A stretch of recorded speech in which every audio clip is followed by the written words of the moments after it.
Ever wonder what the real difference is between believing in something and actually living it?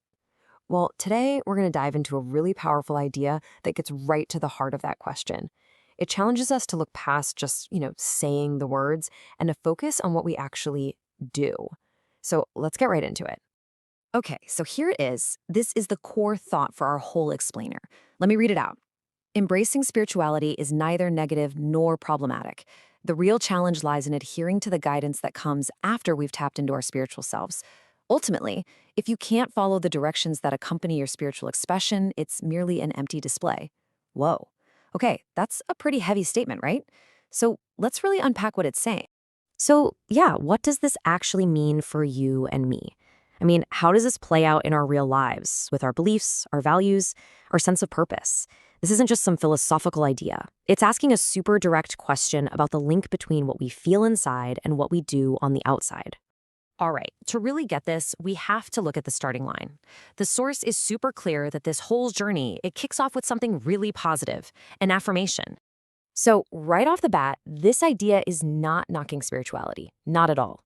It's actually saying, hey, connecting with something spiritual, that's a good thing. Finding a path or a belief system is a totally valid and worthwhile place to start. It's like it's the front door, but it's not the whole house. And here is where it all pivots. After that positive start, we hit what the source calls the real challenge. This is the crucial turning point. The moment we have to move from just a passive feeling to active participation. And the key to this whole thing is understanding this one word, guidance. The source tells us it's the directions that come with your spiritual expression. Think about it like this. If your spirituality is the destination you want to get to, the guidance is the GPS. It's the turn-by-turn directions, the principles, the ethics that your belief system asks you to actually follow. This slide really lays out the central conflict, doesn't it? On one side, you've got tapping in. That's the spark, that initial amazing feeling of connection. But then on the other side, there's following through. And that's the hard part, right?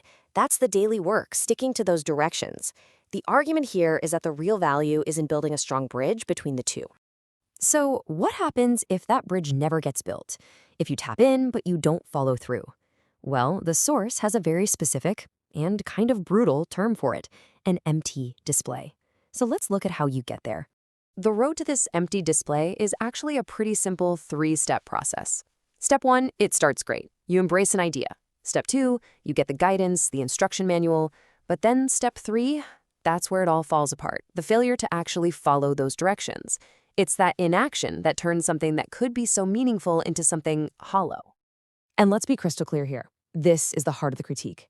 This idea isn't taking aim at any one belief. It could be any belief. The target is the disconnect, the gap between what you say you believe and what you actually do.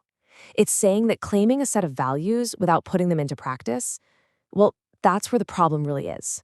The words are there, but the substance is just gone.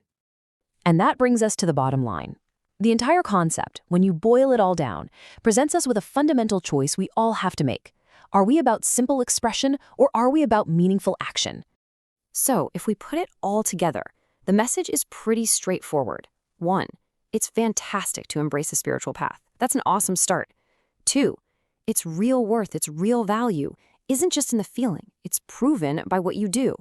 And 3, if you take away the action, all you're left with is a performance, just an empty display. And so, we're left with that core question this idea wants us to ask ourselves. And it's a deeply personal one. Is the way you express your beliefs a display, something just for show? Or is it a direction, something that actually truly guides how you live your life day in and day out? Definitely something worth thinking about. Thanks for tuning in.